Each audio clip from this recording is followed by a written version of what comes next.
factoriales, el término general, se pasan en libros de texto como análisis de 2 vías, de 3 vías, etc. Que se trata de esos diseños experimentales cuando deseamos estudiar el efecto de 2 o más factores, cada uno con 2 o más niveles, que son cualitativamente distintos.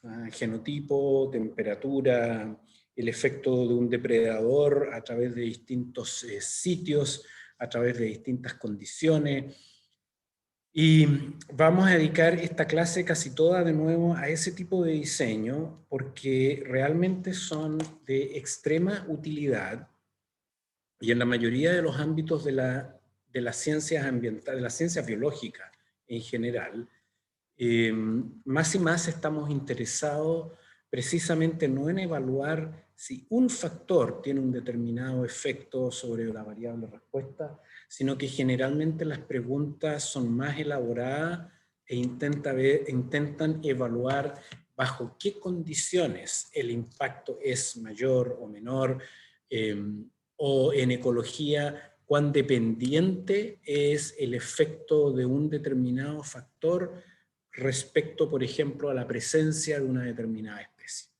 Entonces, ese tipo de preguntas, y también en cambio en ecología y biología de cambio climático en general. En general ya no estamos en esa etapa primaria de ver cuánto es el efecto de la temperatura, sino que en la mayoría de los sistemas biológicos el conocimiento progresa y las preguntas se empiezan a refinar más.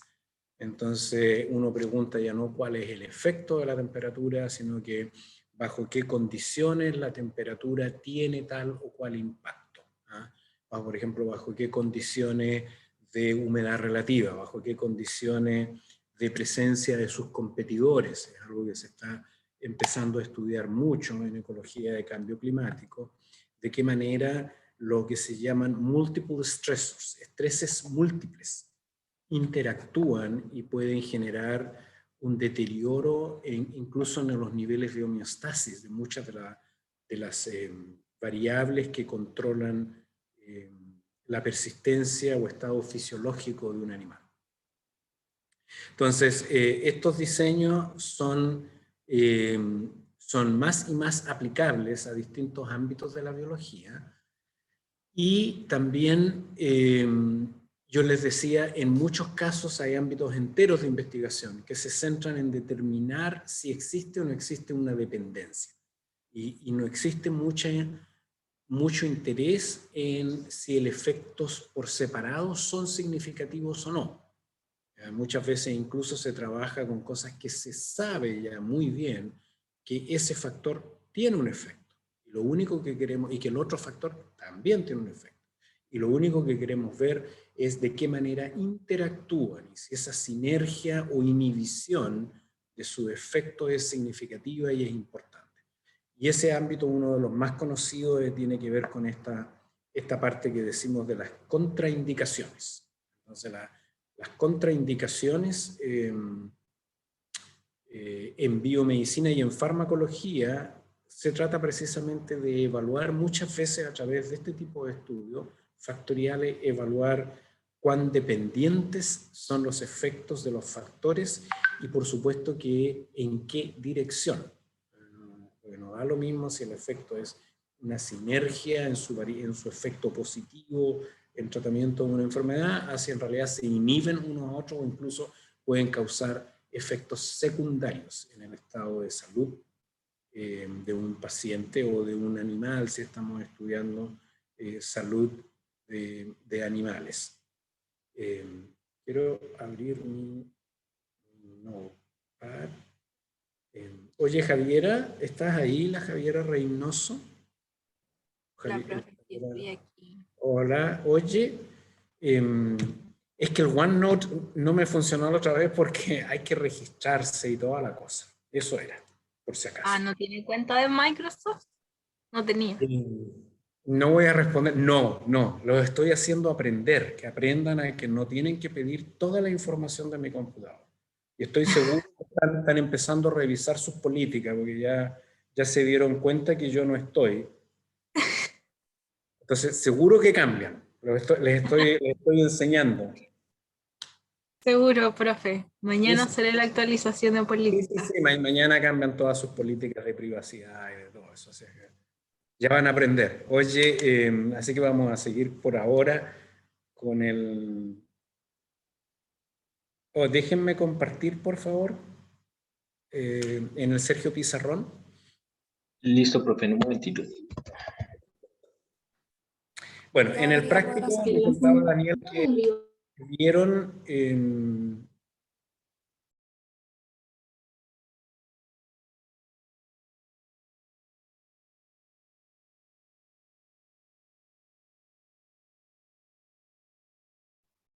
No, ahí no se escucha. Ya, ahora sí. Ahora sí. Ya. En el práctico me contaba Daniel que vieron diseño, alcanzaron a ver diseños factoriales, entiendo que terminaron los diseños anidados. Es común confundir a veces la estructura de un diseño factorial y de un diseño anidado, ¿ah? Porque en los dos casos muchas veces pareciera de que hay dos factores distintos. Primero, en los factoriales, los factores son cualitativamente distintos, no son solamente un agregado o un pooling, ¿no? Una agrupación de observaciones a otro nivel jerárquico. A veces cuesta verlo, porque uno le llama, por ejemplo, hileras a uno y al otro tomates, que son nombres y entidades cualitativamente distintas. Pero en todos esos casos yo estoy agrupando, ¿no? Haciendo un pooling de unidades. ¿Qué los diferencia esencialmente? Que los diseños factoriales yo debo tener un conjunto de unidades experimentales que son todas iguales, todas. Y yo voy a administrar los niveles de los dos o más factores de manera aleatoria a todas esas unidades experimentales. Que es distinto a los diseños anidados, porque los diseños anidados lo que los caracteriza es que las unidades son únicas al interior del otro nivel. Entonces, las plantas de tomate están dadas en hileras, y las plantas de tomate que están en la hilera 4 son distintas a las plantas de tomate de la hilera 5. Entonces, hay una estructura anidada que no me permite evaluar esa interacción que evaluamos con los diseños factoriales propiamente tal. Entonces, hay algunos diseños factoriales que vamos a ver en donde yo, reconociendo esa estructura anidada, puedo evaluar una interacción, pero tengo que aprender a reconocerla como tal, que lo vamos a ver en los diseños split plot. Entonces, en este tipo de diseños factoriales, nosotros vamos a ver los de tipo ortogonal, diseños factoriales ortogonales, que es cuando yo tengo todas las combinatorias de los factores de interés, de todos los factores de interés, y las aplico entonces de manera aleatoria a esas unidades experimentales. Y vamos a hablar de balance, dijimos, cuando el n, el número de réplicas, es igual en todas esas combinatorias. Les repito eso porque recién, esta mañana, estaba mirando por ahí un texto y hablaba de diseños factoriales desbalanceados. Y en realidad se refería a celdas faltantes, que nosotros vamos a decir entonces que el diseño no es ortogonal, que no tengo replicación en todas las combinatorias de esas celdas. Otra cosa que es común en estos diseños, sobre todo cuando yo repito, por ejemplo, un experimento para evaluar el efecto de un depredador bajo distintas condiciones ambientales. Y esas condiciones ambientales están dadas en terreno. Por ejemplo, altura de marea o altura en altitud en la montaña. A distintas altitudes quiero ver el ejemplo de determinada especie de pájaro sobre frutos de un árbol. Y yo manipulo los frutos con o sin el pájaro, digamos, manipulo la presencia a distintas alturas. En esos casos, muchas veces, o en general, uno no puede aleatorizar los niveles de altitud o de altura de marea, ¿no? O sea, ahí tampoco yo puedo aleatorizar todas esas condiciones de altura de marea o de altitud y poner la altitud alta en la montaña abajo, ¿sí? Yo lo que aleatorizo son las unidades experimentales que tengo para el otro factor y lo asigno a estas dadas. Eso sigue siendo un experimento factorial e interpretable en la medida que tenga replicación. El error común sí allí es que yo no puedo atribuir el efecto que observe de ese gradiente de altitud que he discretizado a un gradiente continuo discretizado, y con ello lo hago un factor fijo a las 3, 4 alturas que yo esté manipulando, donde yo repito el experimento.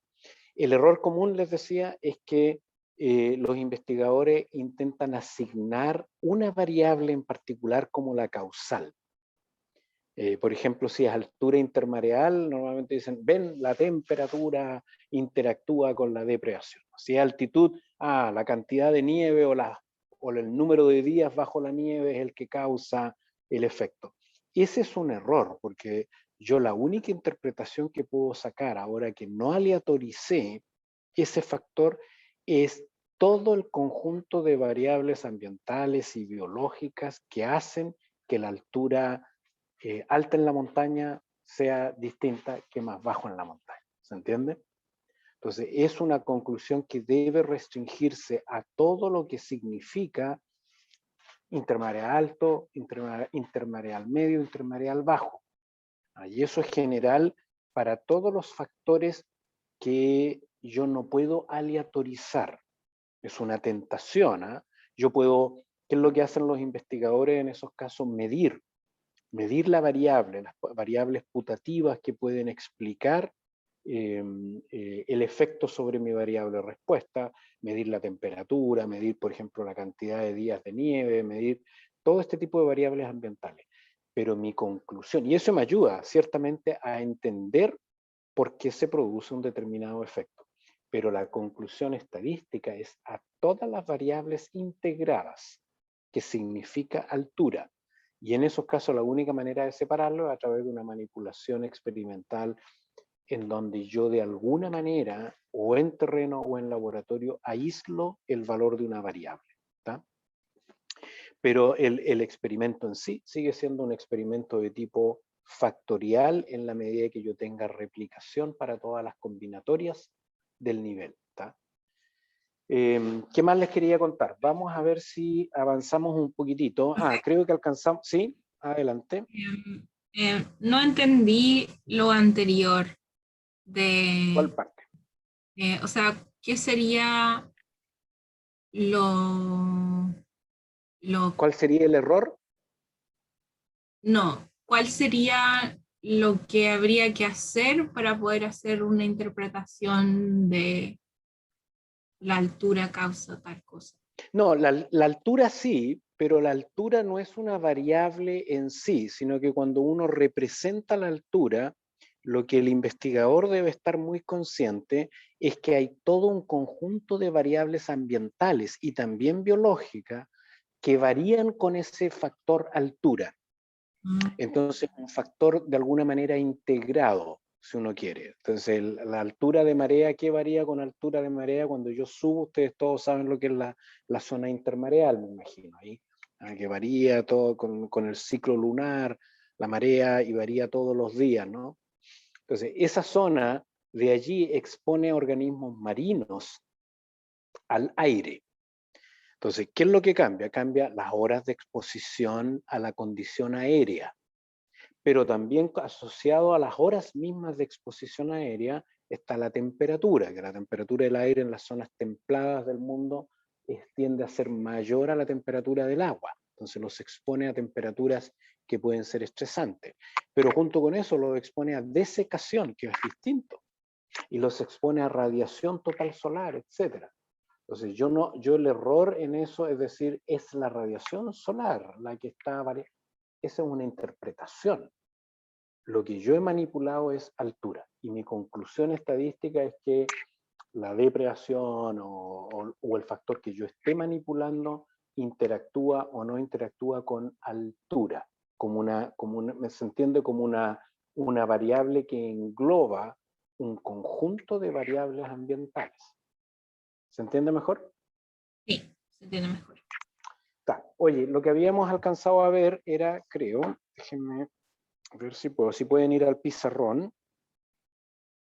Habíamos visto que estos diseños o el modelo lineal para estos diseños, por ejemplo, si es de 2 vías, es algo, vamos a ponerlo simplemente como el factor AK más BJ más AB por KJ más IJK, en donde yo lo que debo evaluar primero es si necesito o no este término adicional a un modelo completamente aditivo, simple, en donde yo digo, cuando tengo el factor A y B juntos, yo tengo la suma del efecto de A con el efecto de B. Entonces yo evalúo primero si puedo o no asumir que esto es cero. Y a este término, dijimos, le llamamos nosotros a interacción, ¿tá? En un análisis de varianza. Y este modelo, los que nosotros vamos a analizar, siempre tienen aquí esto, es decir, hay un error además de la interacción. Si yo puedo estimar esta interacción porque tengo términos de error aleatorio por fuera de esa interacción, si ustedes quieren, en adición, es decir, tengo replicación al interior. Y ustedes alcanzaron a ver la tabla de análisis de varianza para estos diseños, que se los pongo aquí solo para que recuerden. Fuente de variación va a ser el factor A, factor B, la interacción A por B, y un residual o error, ¿sí? Y que esto era A-1, B-1, A-1 por B-1 y AB por N-1, ¿tá? Los grados de libertad. Y los cuadrados medios esperados cuando A y B son fijos, eran de esta manera, en donde siempre el residual es un factor aleatorio, y alcanzamos a decir que una interacción entre un factor fijo y otro fijo solamente engendra fijos. Si tengo todos los niveles del factor A de interés y todos los niveles del factor B de interés, entonces yo tengo por definición todos los niveles de las combinatorias de esos dos niveles. Y en esos casos no existe una propagación de la varianza o componente de varianza debido a este factor hacia niveles superiores. Entonces dijimos, esto va a ser ahora NA por TB al cuadrado más este sería NB por el efecto. Esto, recuerden, estos T al cuadrado es la abreviación del efecto, de la suma de las diferencias entre ese factor versus el gran promedio al cuadrado dividido por los grados de libertad. Entonces, en estas ANDEVA dijimos todos los F, es decir, todas las pruebas de hipótesis, se evalúan contra el cuadrado medio del error.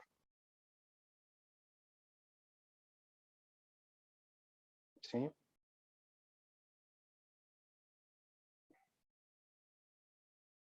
Ok. Y en los diseños de este tipo, también dijimos vamos a evaluar hipótesis de efecto principal, y la hipótesis de efecto principal es mu1 igual a mu2 igual a mu sub A. Y voy a tener, esta es la del efecto principal 1, y voy a tener otra hipótesis de efecto principal 2 que va a ser mu1 igual a mu2 igual a mu sub B. Y esto cuando el factor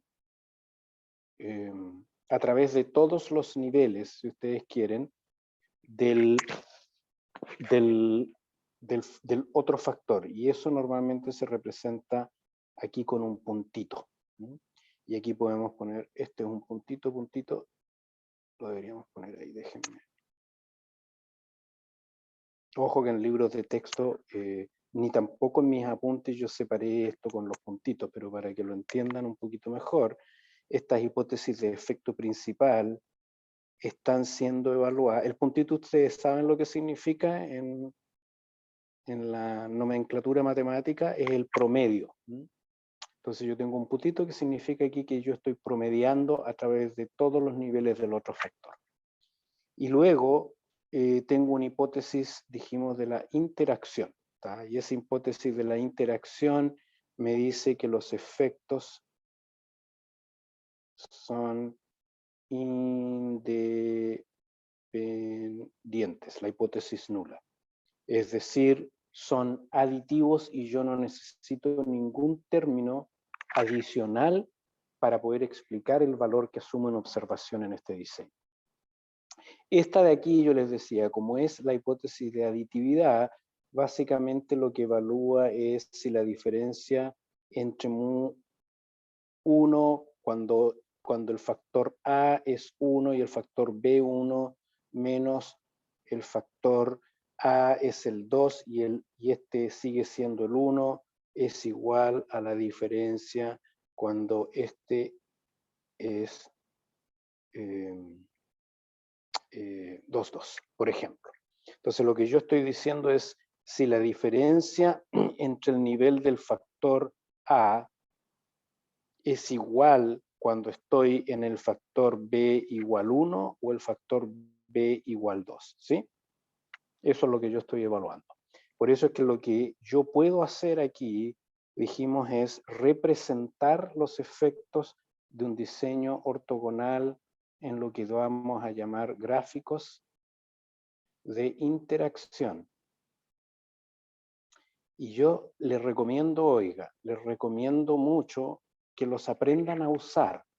Muchas veces llegan colegas o estudiantes con diseños factoriales a tratar de entender los resultados de un experimento y no los han graficado. Esto no significa que ustedes para una publicación o un informe final tengan que presentar estos gráficos de interacción, pero ayuda mucho a entender lo que está pasando, porque nuevamente, igual que como en análisis de varianza de una vía, la significancia no basta. Yo siempre debo examinar la dirección del efecto y la magnitud de las diferencias.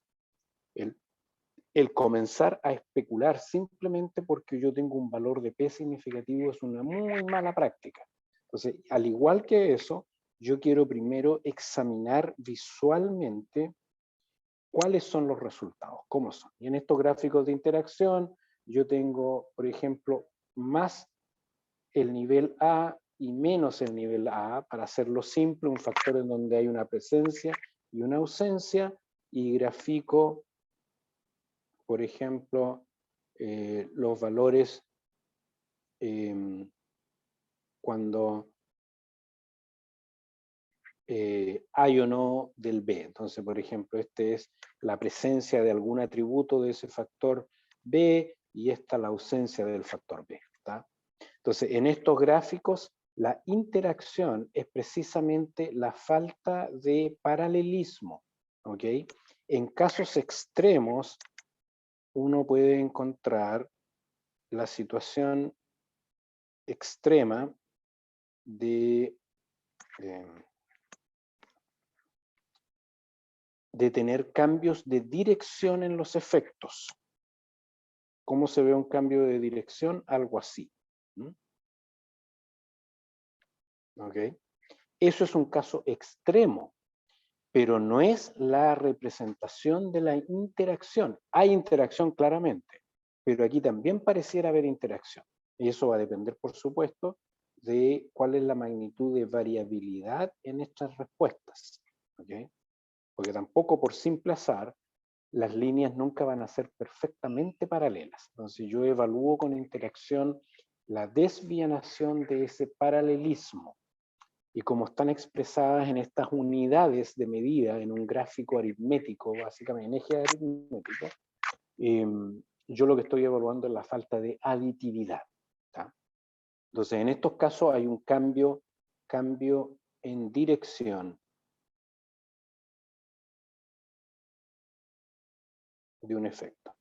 Y me dice Daniel que ustedes vieron un poquitito estos gráficos, o bastante en el práctico, así es que yo espero que hayan entendido interpretar la interacción, así como yo leo efectos principales, y es bueno que se den cuenta para entender por qué uno siempre debe evaluar la interacción antes de evaluar las hipótesis de efectos principales, y que cuando la interacción es significativa, muchas veces ni siquiera tiene sentido evaluar esa hipótesis de efecto principal.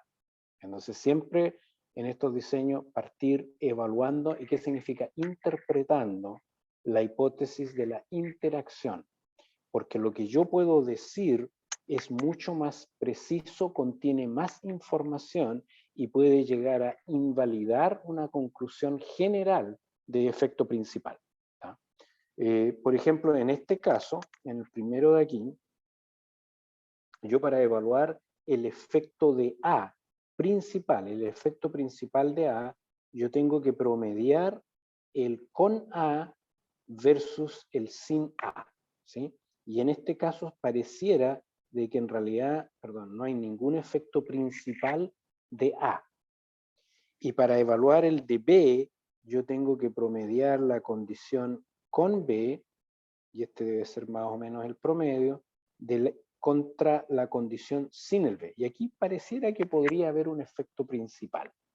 Entonces, si fuera así, yo lo que voy a tener es como resultado de un análisis de varianza, yo podría tener factor A, factor B, A por B, el error o residual, y podría tener como resultado de mis pruebas de F y P, podría tener aquí que este no es significativo mirando el gráfico, sin saber varianza alrededor, y podría tener que claramente aquí sugiere eso de que la interacción es significativa, menor a mi nivel de significancia, y que potencialmente este también es menor, es significativo, potencialmente.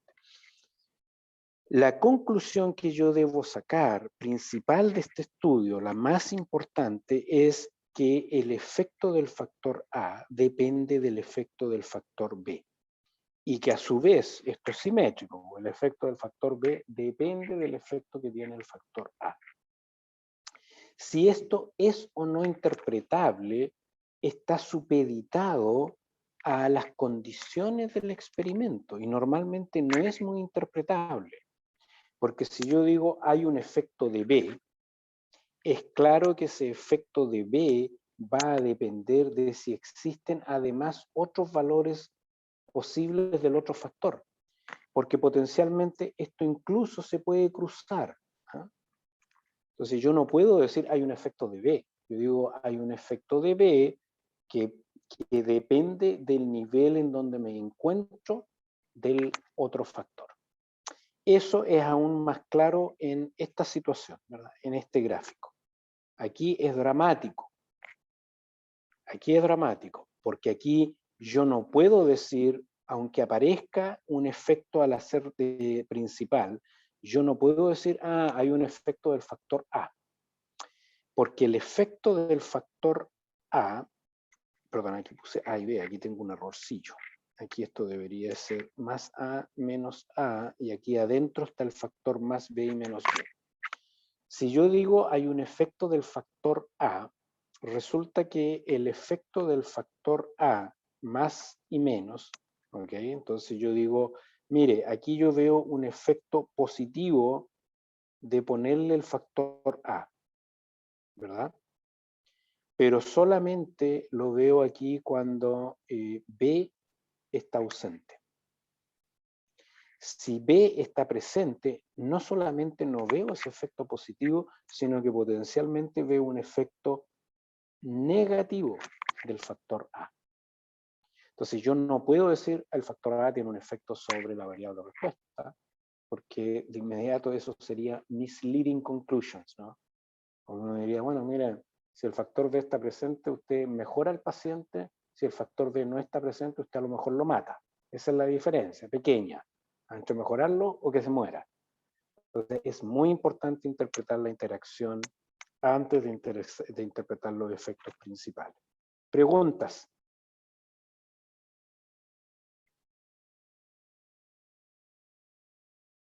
¿Hay alguna preguntita? ¿Estamos claros en los gráficos de interacción y cómo interpretarlos? Esto no tiene restricción al número de niveles. ¿Ah? Yo sí tengo 3 niveles, por si alguien se está preguntando eso, y tengo, qué sé yo, 5, 10, 15, 20, y esto, qué sé yo, es la concentración de una hormona o lo que sea, y digo, mire, bajo una condición, este tratamiento tiene este tipo de respuesta en niños, niños de 5 años. Y resulta que tiene este tipo de respuesta en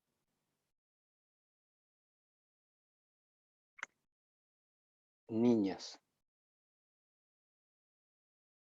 de 5 años. ¿Ok? Entonces aquí uno dice, bueno, aquí claramente no hay una interacción, al parecer, a menos que esto tenga gran variabilidad, ¿verdad? Hay una interacción entre la hormona, no sé qué consecuencia, qué variables respuestas tengo en este estudio, la concentración de la hormona, y si son niños y niñas, y además no es lineal con la hormona, en el sentido de que no va ascendente. Aquí ocurre una interacción a ciertas concentraciones, al parecer, que se maximiza y luego incluso se dan vueltas. Entonces, aquí hay una interacción aparente entre las variables que también se puede ver a través de la falta de paralelismo, las diferencias entre los efectos de ser niño o niña, que es un factor, no es igual a través de todas las concentraciones de hormonas. Eso es lo que yo estoy evaluando con la interacción. ¿Preguntas? Sí, profe. Mi pregunta es con el planteamiento de la hipótesis de interacción. Ya. Si es que alguno de los factores es aleatorio. Vamos a verlo enseguida. Ok. Gracias, Javier. No a la pregunta. ¿Otra pregunta? ¿Estamos? Ya. Vamos a ir precisamente, a menos que Jun me pare. No, estamos re bien. Aquí. Déjenme ver un poquitito qué más les quería mostrar. Antes de partir con otros temas, primero para que se convenzan de la importancia de estos factores. Ustedes probablemente ahora lo ven como bastante obvio o natural el realizar diseños factoriales. Sin embargo, a todo esto ustedes saben que ¿quién propuso los diseños factoriales? Con lo cual inventó esto del análisis de varianza, fue mismo, Sir Ronald Fisher. Fisher propuso este diseño factorial y con el diseño propuso cómo hacer estos análisis de varianza. Así que es uno de los diseños atribuibles directamente a quien inventó análisis de varianza. Sin embargo, hay muchos investigadores criados en el hogar de las T de Stewart, y en donde en realidad complica esta cuestión de los diseños factoriales. ¿Para qué hacerlo si a mí no me interesa la dependencia entre estos factores? Y de hecho, el ejemplo que yo tengo de por qué deberíamos aplicarlos igual nomás, aunque no estemos interesados en la dependencia entre los factores, es porque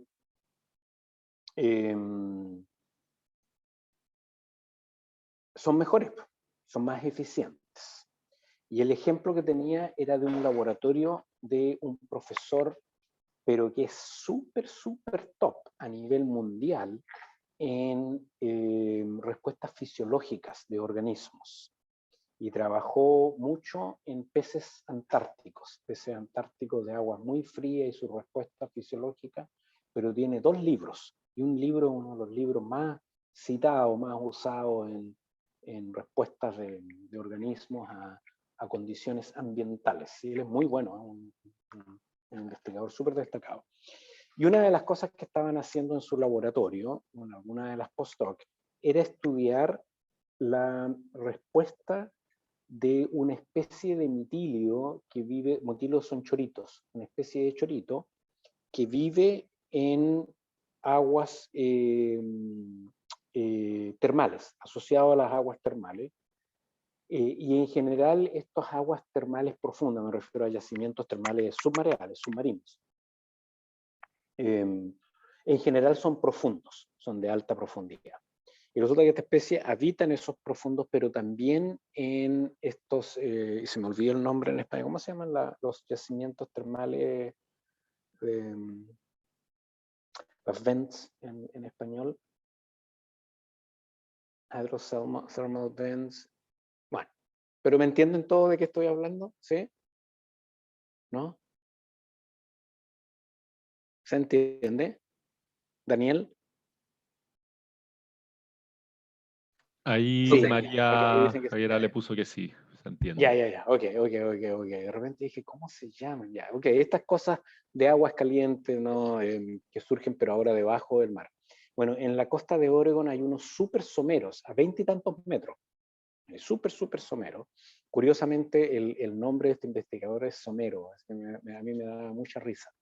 Y estaban ellos estudiando las respuestas de estos animales que eran aclimatados por un periodo y luego los sometían a un shock térmico y veían la producción de de proteína chaperona, de HSP, y otras variables más, RNA y qué sé yo, ver cómo respondían. Entonces ellos me decían, ¿qué es lo que hacían ellos? Tomaban individuos, entonces ellos estaban examinando si van al pizarrón, ahora estaban examinando la respuesta de choritos a un estrés térmico agudo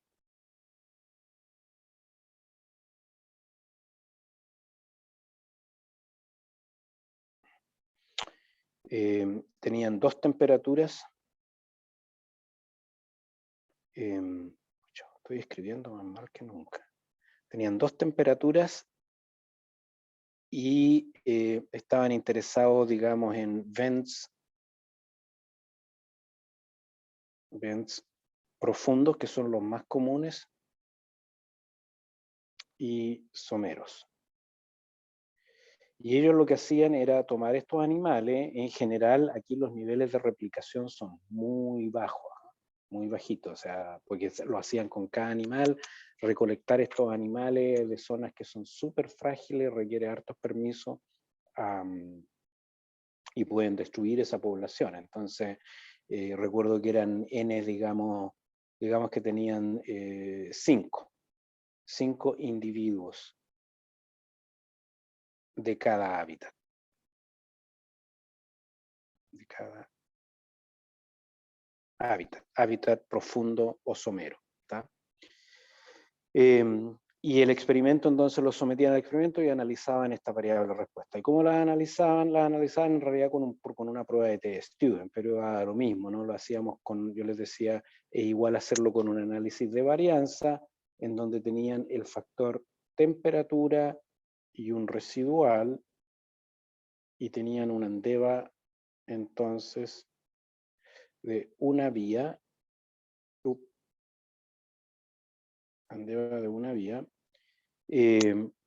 para un hábitat y otra para el otro. Entonces, para un hábitat iban a tener grados de libertad, temperatura 2 menos 1 igual 1, y el residual era 2 por 5 menos 1, que va a ser 4 por 2, 8. ¿Okay? Y la F, perdón, vamos a ponerles aquí los cuadrados medios esperados de este tipo de diseño. Obviamente que este es un factor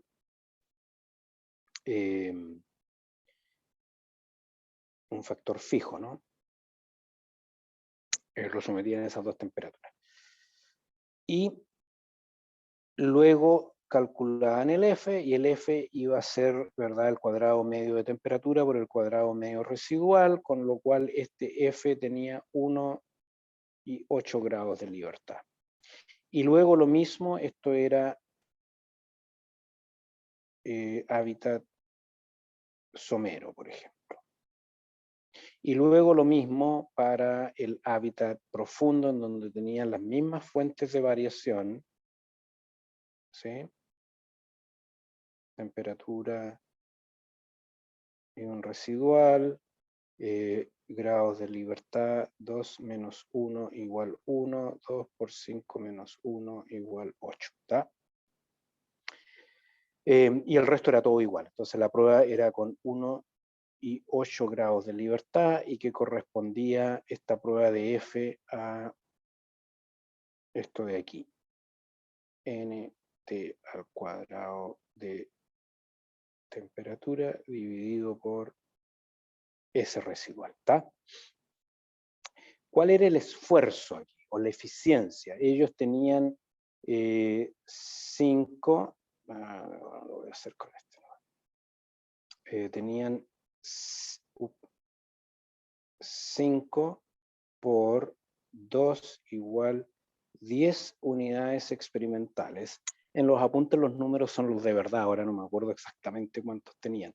5 por 2 igual 10 unidades experimentales por 2 hábitat igual 20 unidades experimentales total, con pruebas de hipótesis del factor de interés de 1 y 8 grados de libertad, ¿está?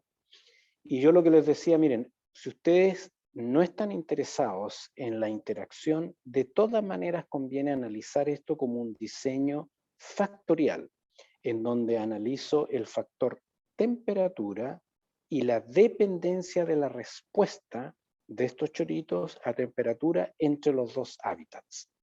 Y eso lo podría demostrar, déjenme hacer un poquitito de espacio, para poner aquí mismo el mismo diseño, es decir, el mismo tipo de estudio, pero ahora pensado, analizado como un diseño factorial. Y si yo lo pienso como factorial, ahora voy a tener dos factores. Voy a tener mi factor temperatura, que era lo que ellos estaban primariamente interesados, la respuesta a ese estrés, y voy a tener hábitat y temperatura por hábitat, y un residual, ¿sí?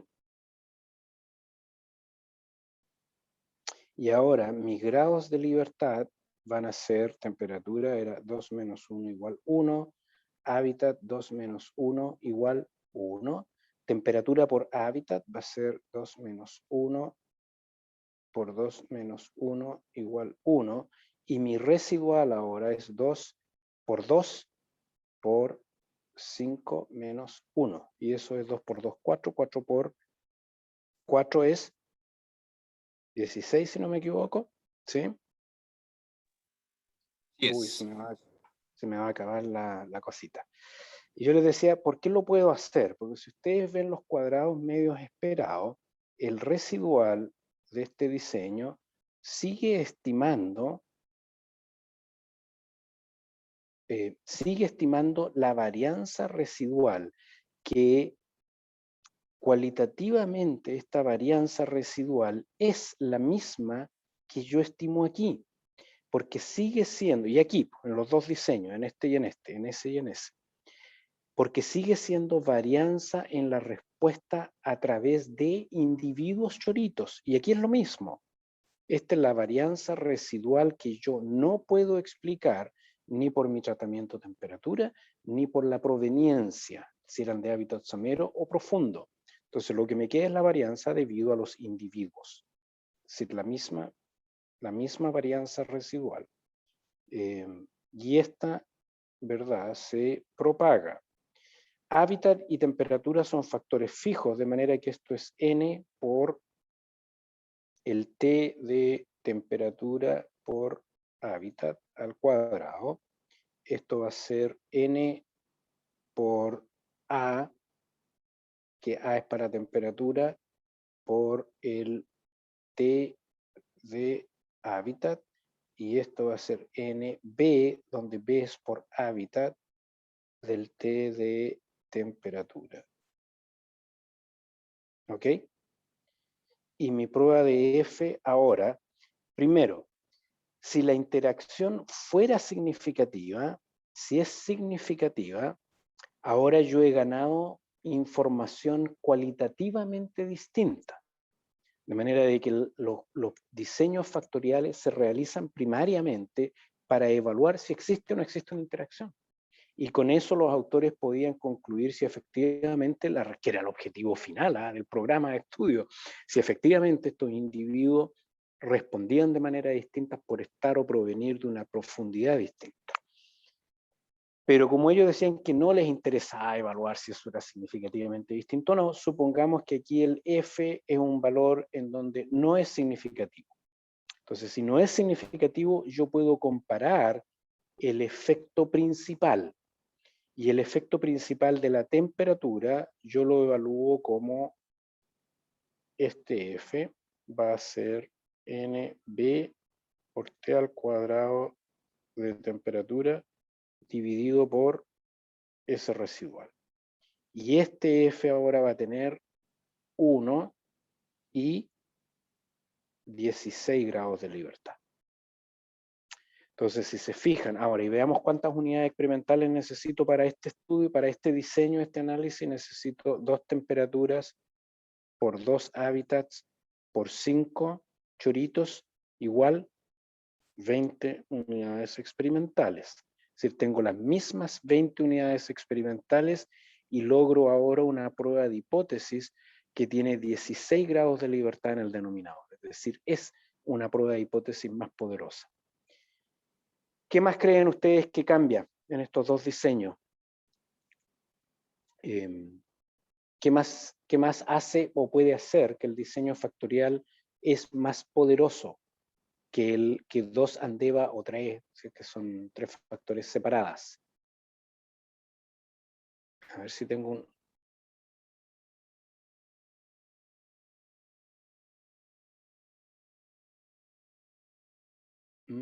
¿Alguien? ¿Fernanda?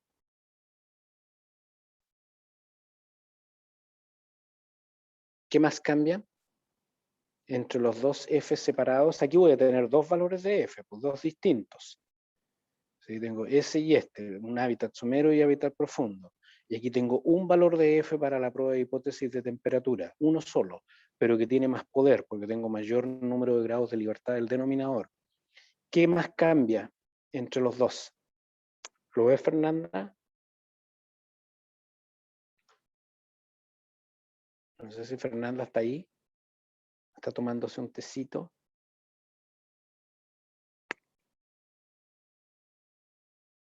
Carla, ¿o hay algo en el chat? Hidrotermal, gracias. ¿Cuál es la pregunta? Que creo que se me fue ¿Qué más internet un cambia? rato. Aparte de que yo ahora tengo 1 y 16 grados de libertad para la misma hipótesis de temperatura, esto es temperatura, para esa misma hipótesis de temperatura tengo una prueba claramente más poderosa, ¿sí? Porque es el mismo sujeto y la misma hipótesis, pero ahora tengo 16 grados de libertad. ¿Qué más cambia entre los de una vía y de 2 vías?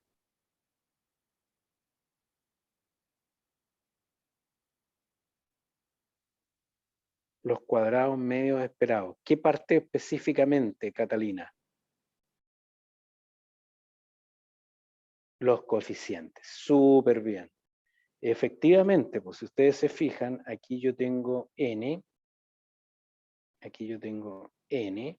para los dos casos de esta hipótesis en el numerador, y ahora aquí tengo n por b para el numerador, ¿sí? Y recuerden que mi f no es sesgada, porque en estos casos yo quiero someter a prueba la contribución de ese factor, ¿sí? De manera que tengo un f no sesgado, pero que tiene un coeficiente de componente de varianza mayor. A esto se le llama también replicación escondida. de este tipo de diseño.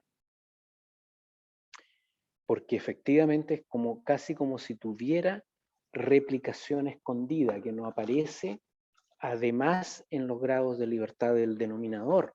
Aparece en las formas de esos coeficientes de los componentes de varianza.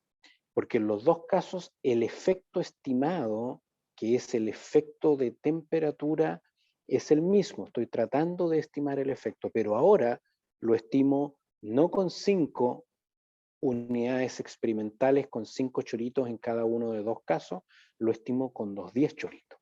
Eso es básicamente. Lo estoy estimando con todos los choritos de una vez. ¿Cuál es el efecto de temperatura? Entonces, no solamente porque la interacción contiene información que puede ser cualitativamente distinta de análisis de varianza separados o pruebas de test en separada, sino porque son efectivamente más eficientes, se dice. Es decir, por el mismo número de unidades experimentales, yo obtengo más por mi inversión, básicamente. Tengo pruebas más poderosas. Eso, ¿preguntas?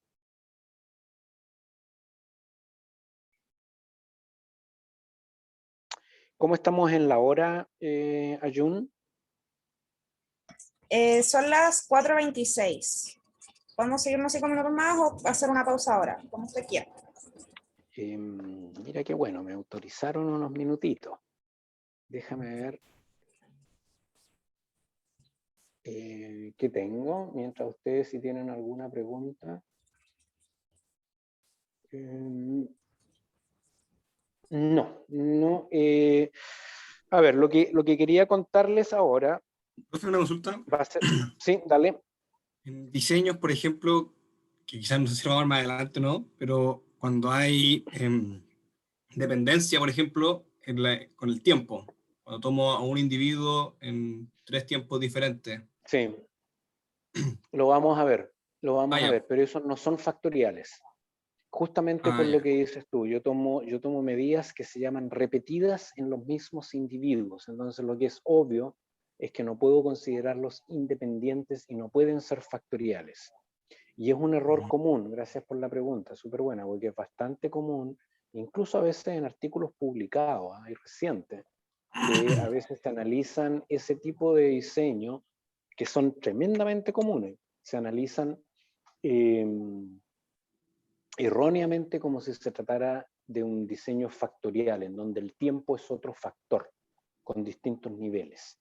Eso no puede ser, porque aquí los factores obviamente no se pueden aplicar a través del tiempo de manera independiente. Les adelanto que el tiempo vale oro, pero el tiempo, pucha, que genera problemas en diseños. El tiempo es una complicación en general, por algunas propiedades inherentes al tiempo. Eso, ¿alguna otra preguntita? Ya, lo que vamos a ver en cuanto volvamos, les cuento nomás, lo que vamos a ver es contrastes para diseños factoriales, y que son bastante simples cuando mis factores tienen más de 2 niveles, al menos uno de los factores tiene más de 2 niveles. Lo que quería mostrarles aquí es ese ejemplo. Aquí vamos a modificar levemente este gráfico para que vean cuándo pueden ser relevantes este tipo de...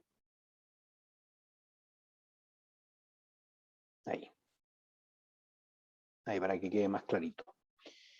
En este gráfico, como decíamos, sugiere que hay interacción. Tengo un factor con 2 niveles, este de aquí, son 2 niveles, pero tengo otro factor que tiene 1, 2, 3, 4 niveles, que es una concentración administrada en un experimento de una determinada hormona. Y probablemente, dependiendo nuevamente de cuánta variabilidad, replicación hay, ¿no?, en mi estudio, probablemente yo voy a encontrar que hay una interacción significativa. Y Puede ser o no, dependiendo del estudio, de interés determinar cuándo ocurre esa interacción. ¿A qué me refiero? ¿Hay diferencias en la respuesta de los niños versus niñas a cualquier nivel de concentración de hormona? ¿O hay ciertos niveles de concentración de hormona que me llevan a una interacción? Es decir, en otras palabras, ¿a qué niveles de los factores se debe la interacción primariamente? ¿Ok? Para poder aplicar contrastes ortogonales, yo tengo que poder formular a priori, igual que los contrastes para una vía, a priori hipótesis específicas, que en este caso a mí me costaría, a menos que estos niveles de concentración de hormonas representen algo en particular. Si son sencillamente niveles aplicados para ver cómo responde, yo no voy a poder tener una hipótesis a priori con respecto a si el 15 difiere del 20. Pero si los niveles representan algo en particular y es de interés, por ejemplo, decir si el nivel 15 y 20 es donde ocurre una determinada diferencia, interacción, entonces yo puedo pensar en estructurar contrastes ortogonales para interacciones, para determinar si mi hipótesis de la interacción es o no correcta, es o no significativa. Con eso nos tomamos un descanso, Ayun, y volvemos. 15 minutos, ¿ah? Ok, ¿a qué hora volvemos entonces? 1/4 para las 5.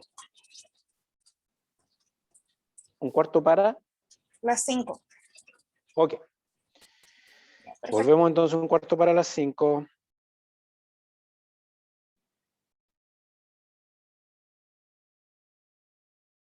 Diseños factoriales más complejos, pero sí aplicados a diseños factoriales de 2 vías. Y lo mejor es que veamos un ejemplo, porque igual que los diseños, que los contrastes ortogonales para diseños de una vía son extremadamente simples de aplicar. Y la dificultad más bien está en decidir cuáles son las hipótesis que realmente son de interés para el investigador y que cambian la conclusión con respecto a los factores o la hipótesis del estudio. Y al contrastes ortogonales para los de una vía no siempre se pueden establecer. Muchas veces yo estoy evaluando factores, o sea, tengo un diseño de 2 o más factores con múltiples niveles y no puedo formular a priori hipótesis específicas que iluminen la hipótesis de interés, sino que sencillamente tengo factores fijos en donde todos los niveles son igualmente importantes, porque si yo no puedo realmente formular esa hipótesis. Pero hay situaciones en las que sí. Les voy a mostrar un ejemplito de un estudio bastante simple, en donde se estaba tratando de evaluar las respuestas de escape de presas a un depredador. Y en este caso, eso en un sistema intermareal también. Disculpen que tenga tanto ejemplo intermareal, pero es lo que me es más familiar a mí, marino. Y las respuestas de escape son los mecanismos que tienen muchas presas para salir corriendo. Eso en palabras simples es cuando ustedes ven la gacela que aprieta corriendo y el león, esa es una respuesta de escape de esa gacela que trata de agarrar del león. Siempre, por favor, no siempre son adaptativas. Muchas veces los ecólogos, los biólogos atribuyen inmediatamente adaptabilidad a esa respuesta. Muchas veces esas respuestas han sido fijas o se han quedado por otra razón y no necesariamente es una respuesta que permite disminuir la tasa de depredación. Entonces hay todo un ámbito de investigación en ecología que tiene que ver con la respuesta no letales a los depredadores, que es un efecto de un depredador no letal sobre la presa porque arranca, hay un gasto energético, etc. En este caso, se estaba viendo la respuesta de escape de lapas del género Fissurella crassa. Estas son las típicas lapas muy grandes en Chile, de las más grandes en todo el mundo, este grupito en particular, y muy diverso en Chile. Y la respuesta de esas lapas intermareales, que son 2 lapas, Fissurella crassa y Fissurella limbata, a la presencia o al contacto con un depredador, y el principal depredador en el intermareal de esas lapas es Eliaster elianthus. Así que les voy a compartir mi pantalla. Estoy acá. Ahí. ¿Ven la pantalla? Sí se ve. Y eso es conocido y algo se había publicado, ¿no? Con respecto a que estas lapas responden a un contacto, al reconocimiento químico del depredador. Entonces, el diseño consistía en demostrar que era una respuesta específica al depredador, y para eso se usaba un contacto mecánico, que en realidad era un instrumento de alta tecnología elaborado en Alemania y que importamos para poder simular el efecto mecánico de un contacto. No, mentira, era un pedazo de manguera. Un pedacito de manguera nomás cortado y que tocábamos a la lapa con la misma intensidad con que tocábamos la lapa con un sol de mar.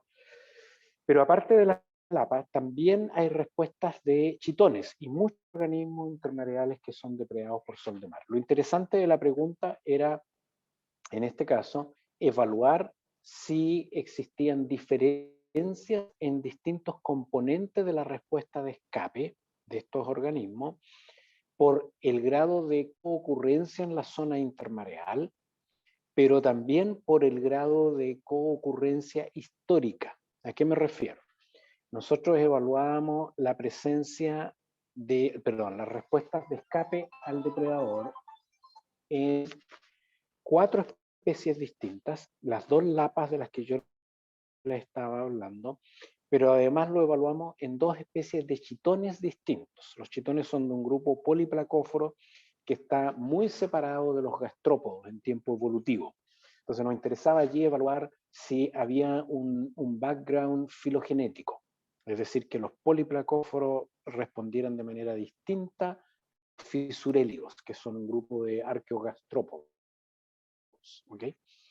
Y además, el depredador Eliaster elianthus ocupa la zona baja del intermareal, y en la zona baja del intermareal, primariamente, la zona baja del intermareal, coocurre principalmente con Acanthopleura equinata, que es un chitón muy grande que vive en la zona baja, y con Fissurella limbata. Voy a aumentar un poquitito el tamaño aquí. Ahí alcanzan a ver los nombres.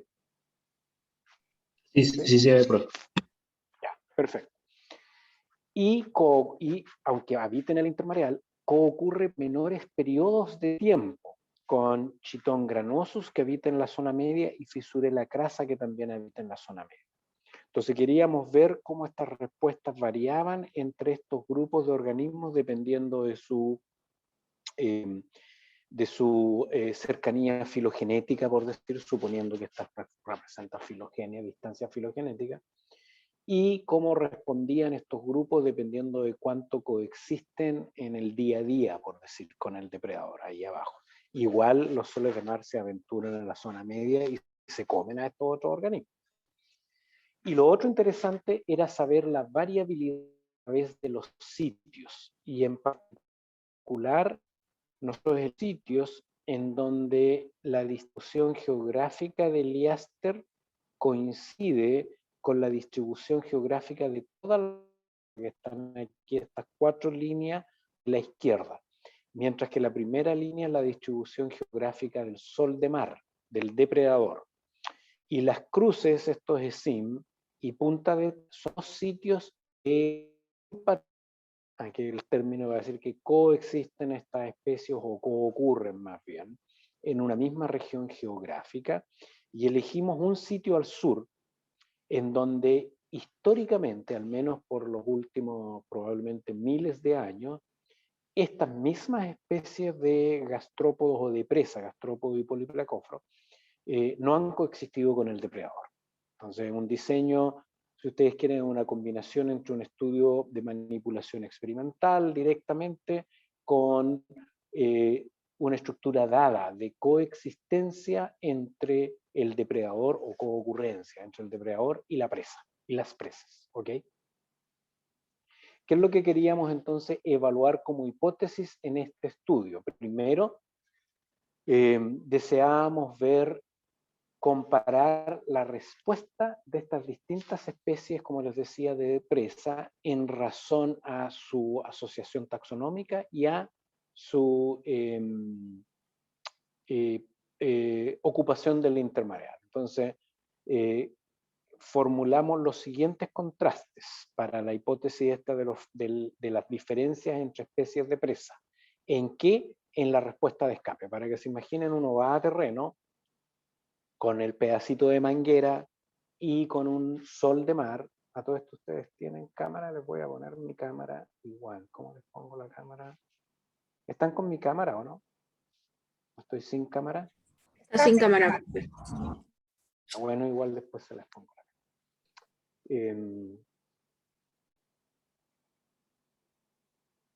Ahí. Entonces, íbamos con ese pedacito de manguera y con el sol de mar y ubicábamos soles de mar de los sitios de estudio y tocábamos a la especie presa y se evalúa la distancia que recorre, se evalúa la velocidad de reacción, pero también un indicador del tiempo de reconocimiento, que era el que más nos interesaba. Es decir, desde el momento del contacto con el depredador, en qué momento uno puede ver iniciada una respuesta de escape. En otras palabras, si se dan cuenta que este era un depredador o no. Porque esperábamos de que potencialmente esa fuera la principal variable que cambiara entre la zona donde no conocían un sol de mar. Entonces, nuestras hipótesis o contrastes que definimos para las especies de moluscos